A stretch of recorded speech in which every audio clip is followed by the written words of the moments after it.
Hello po mga bisita natin dito. Ayan. Ayan. Hello po. Ano yan? Ano mo kaya? Motogen RM Farm. Okay, mapapanood nyo po ito. Okay. Thank you.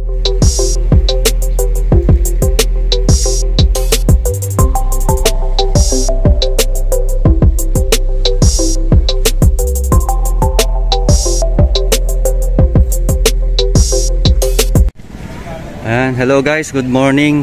Nandito tayo ngayon sa may harap ng ating municipal hall para magpupuntahan natin ang representative po ng National Council for Solo Parent. Sasalubungin natin sila sa may Alaminos. So ito mga kasama natin na mag-escort, mga riders dito, nakapapatid natin. Tapos ito mga karamihan dito mga solo parent na silang nagpupursige para sa ating kagaya ko na solo parent din. At naimbitahan tayo para mag-cover up nito. Ayan, itong ating mga madam na kasama sa sila yung nagpupursige para sa National Council for Solo Parent Party List. Yan, na pinangungunahan ni Ma'am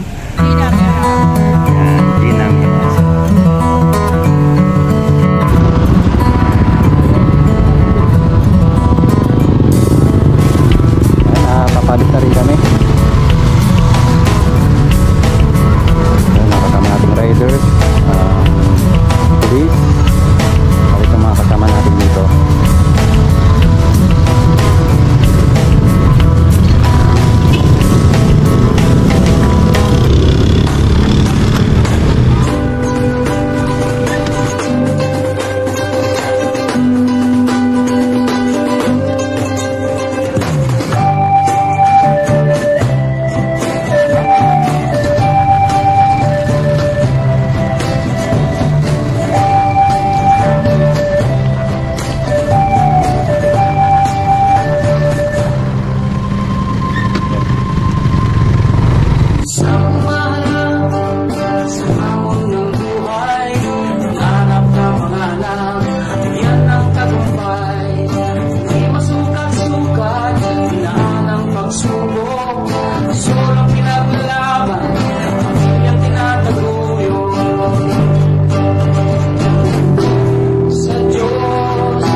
ating mga bisita. Hello po mga bisita natin dito. Ayan. Ayan. Hello po. Ano yan? Ano mo kaya? Moto Gen RM Pam. Sige, subscribe. Okay, mapapanood nyo po ito. Okay. Thank you. Sige po. Solo Solo parent. Proud solo parent din. Yan po ang sign. Yan po ang sign ng Yan ang sign pala ng solo parent. Mother and daughter. Okay. Okay. Ayan, naka-ready na kami para mag-take off na. Papunta na ng Infanta. So, ngayon ay pupunta muna kami na ang magruruta namin papunta ng dito sa bayan ng Alaminos, papunta ng CSI. Magba-bypass road na kami. So, ayan. Nagpipicture taking muna sila doon. Ito. Medyo una na.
So, susunod po natin tatawagin. Tubong Infanta din po siya. Taga dito po talaga siya.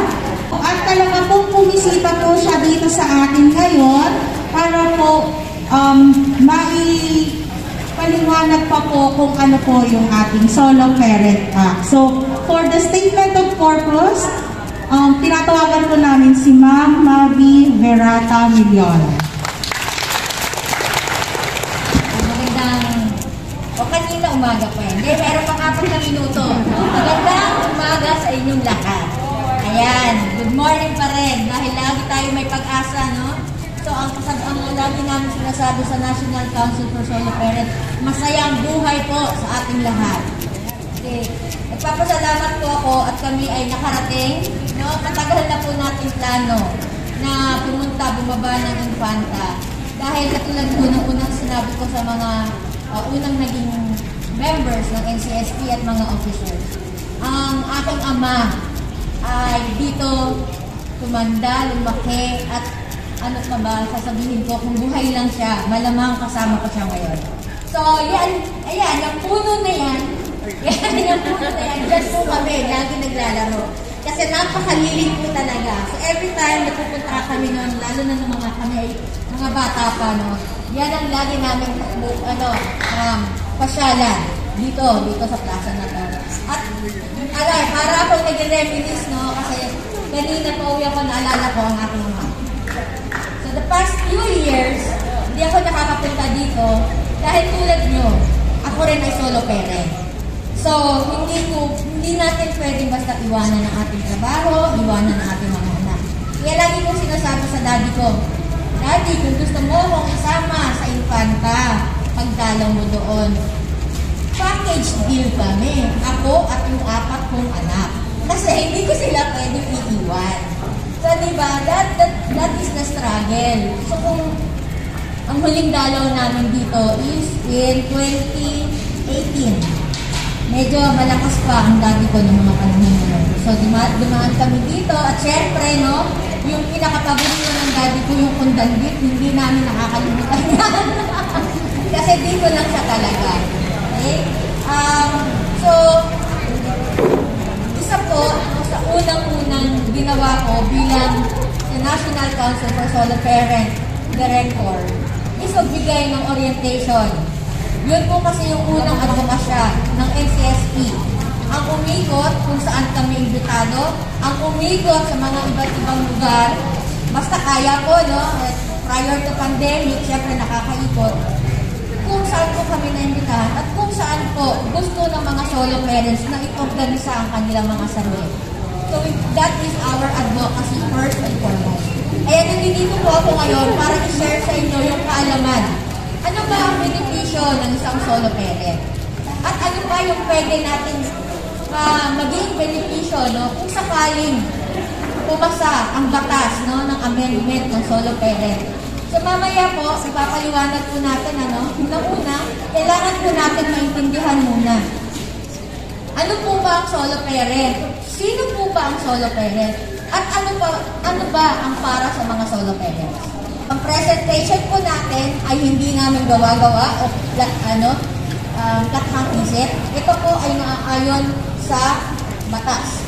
Okay? Para lang din maintindihan natin.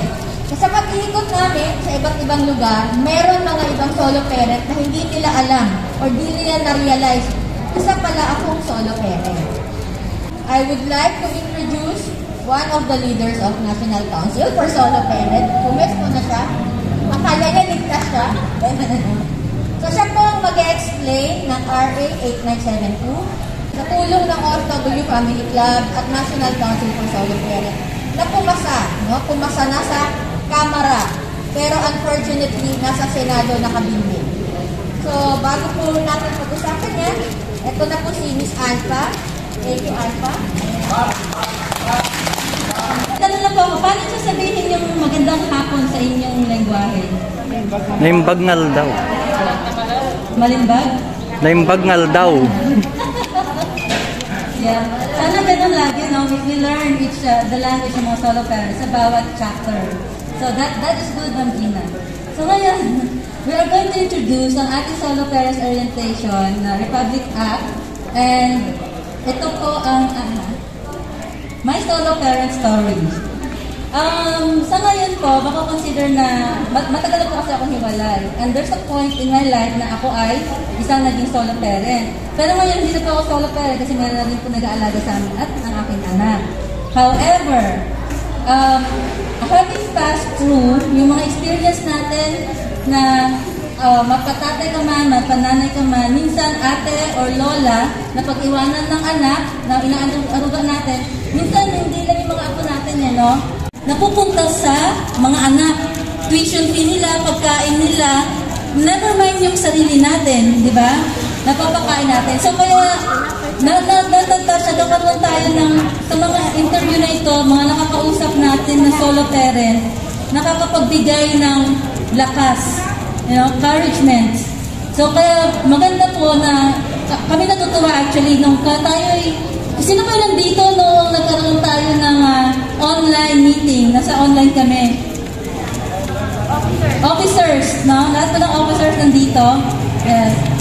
Gusto ko yung t-shirt nyo. May name sa gilid. Nakita ko si Ma'am Gina, Ma'am Susan. Yan, that's very nice. So, maganda po yun na strong, malakas, at nagtulong-tulong tayo sa bawat isa. Saan po sa inyo? Sir Randy. Ito ko yan. Okay. Maraming salamat po sa donation ni Sir Randy Gabuyo. Akagawad. Ayan. At kayo po si Sir Abraham. Ayan. Oh, kami palakpak. At sino sa atin? Sir Randy, maraming salamat. Maganda design ng t-shirt nyo.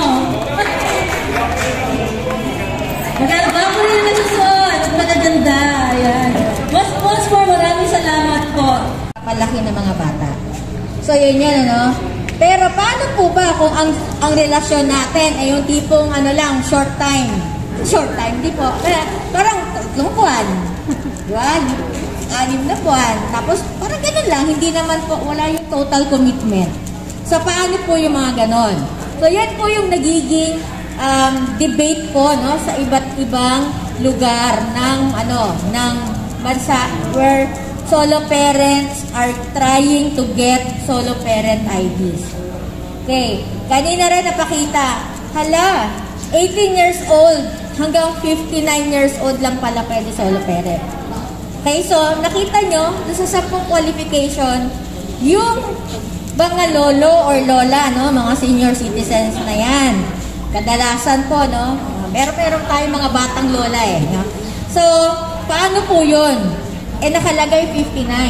Natandaan nyo, yung ika-10 o ika-9 yata, na kung kayo ay nag-aalaga ng anak ng kapamilya at kayo ay tumatayong magulang, kayo po ay solo parent regardless po kung kayo ay senior na o hindi. Okay? Meron din po na foster and legal guardian. Kadalasan po kasi ang mga magulang ng bata ay posibleng nasa malayong lugar. So, kailangan po ibigay ang guardianship habang sila ay nasa malayong lugar. So, pwede po yun, no? Magkaroon lang po tayo ng pruweba na binibigyan kayo ng legal guardianship doon sa inaalagaan niyong bata. Foster parenting. No? Meron po tayong foster parents na hindi naman natin kadugo yung inaalagaan natin, pero may mga katibayan. So, yan po, no? Yan po yung mga hinahanap natin. Okay? Okay. Ngayon, katulad na sinabi ko sa inyo, no? Meron tayong amendment sa solo parent. Kasi nakita nyo, limitado. Makita nyo, maraming proyekto dapat. Yung 8 ahensya ng gobyerno. But unfortunately, hindi siya pare-pareho sa bawat lugar. So, meron tayong mga local governments na talagang merong programa para sa mga solo parents. At meron din tayong mga local governments na hindi nabibigyan ng tugon or hindi nabibigyan ng pansin ang ibang solo parents. So, imagine niyo ha, ang batas ng solo parent ay 21 years na. 21 years old na, labas na tayo sa legal age. Dumating na tayo sa legal age. Pero kailan lang po ba nabigyan ng pansin ng solo parent? Noong nagkaroon ng pandemya, nasama tayo doon sa Bayanihan Act ng ating gobyerno. Kaya nagkaroon po tayo ng mga ayuda. Tama po ba? Pero prior to that, yung meron lang pong may trabaho ang nag-i-enjoy ng mga benepisyo tulad ng parental leave. Nakakalungkot pong isipin, no? Kasi marami po na nagsasabi, sana all merong mga benepisyo. Sana all. Diba? Yun. Swerte ng mga ibang local government, ay swerte ng mga ibang solo parents sa iba't ibang local government. At yung iba din, no, nakakalungkot kasi wala rin naman. An example would be, okay, sa Quezon City, ang mga solo parents, nabigyan po sila ng livelihood assistance, yung tindahan ni Ate Joy. So, maganda po yun, no? Sana rin po, yung mga ibang lugar, ganun din po yung makuha. At saka, kailangan organisado talaga kayo. Kaya natutuwa kami dahil meron na tayong Infanta Chapter. Kasi unti-unti pong lumalaki ang tribo ng Infanta Chapter. At kung malakas ang Infanta Chapter NCSP sa pamumuno ng ating mga nakaupong officers ngayon at yung mga ating mga advisors at mga partners na nag-advocate, malaki po yung tsansa na unti-unti natin makuha yung mga benepisyo na pwede. Okay? Yung pwede naman. Huwag din tayong masyadong aabuso. So, kailangan po maintindihan nyo, no, na hindi lang po tayo nagtayo ng isang organisasyon o isang grupo. Kailangan kayo din po ay nagsasabi, ano ba ang kailangan nyo? Kasi sa bawat lugar, meron tayong iba't ibang pangangailangan. Okay? Ano ba yung mga livelihood na gusto nyo? Gusto nyo ba ng agricultural livelihood? Gusto ba nyo ng digital skills? Gusto ba nyo ng mga yung mga mga handicraft or what? Kayo po ang magsasabi niyan. Kayo po ang magdidikta. Kayo po nag-uusap. Ano ba yung gusto nyong direksyon? Kasi hindi po pwede na nakaupo lang tayo tapos gusto natin ng ganito pero hindi tayo umaaksyon. So, kailangan natin ng bawat isa. Kaya po nandito ako sa Pangasinan dahil po, unang-una, Infanta po talaga ang unang-unang National Council for Solo Parent Chapter dito sa Pangasinan. Okay?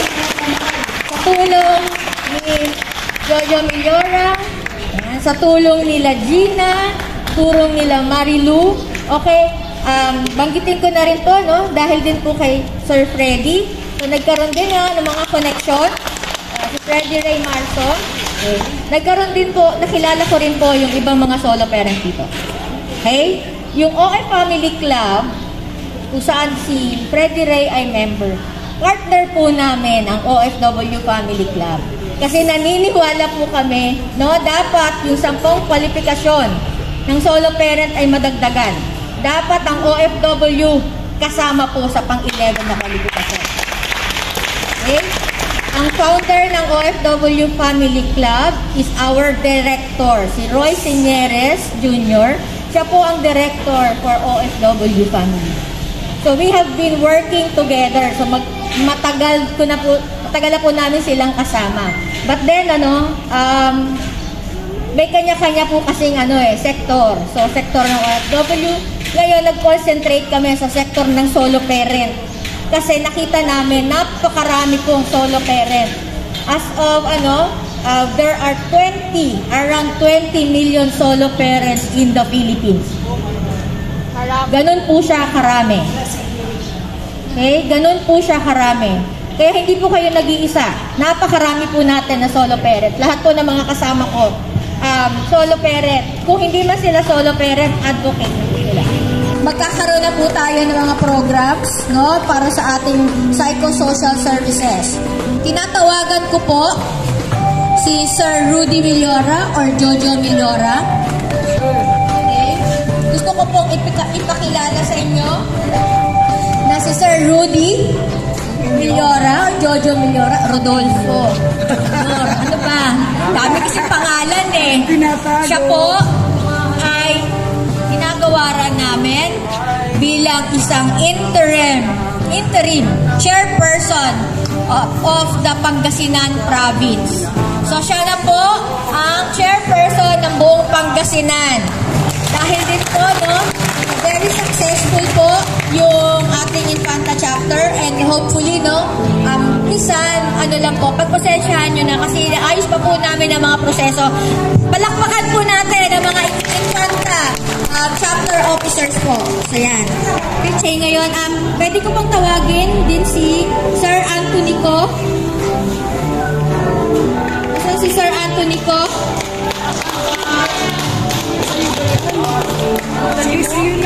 Yan. Meron po kami, ginagawaran namin si Sir Anthony ko, Certificate of Appreciation for the valuable support to the advocacy of the National Council for Solo Parents to promote the welfare, protect, and empower solo parents and their children. Ano po yung mga members ng iba na nakikita yung leaders ng solo parents, hindi po lahat yan solo parents, yung iba po advocates. Okay? Bakit po nag-advocate? Dahil meron silang kapamilya, meron silang kaibigan, kamag-anak, kapitbahay na solo parent at naniniwala sila na kailangan natin ng suporta. Kaya maraming po salamat, no? Kay Sir Rudy at kay Sir Anthony. Wala po yung iba. Kaya natutuwa po ako, no? Kompleto po ang officers ngayon, no? Kompleto po. So, thank you very much po. Appoint na interim provincial chairperson.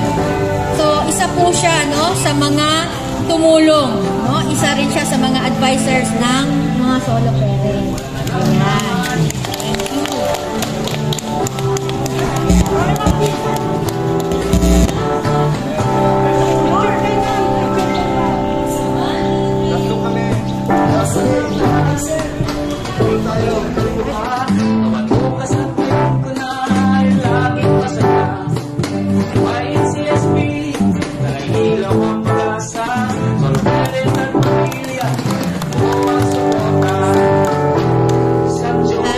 Balik, no? Pero maraming pong salamat at sana, no, makabalik din ako dito bago magtuluyan nyo yung kampanya, yung campaign period, kasi ayaw kong makipagsabayan sa maraming politiko po, kasi nga ang layunin naman po talaga ng National Council for Solo Parents is the advocacy po.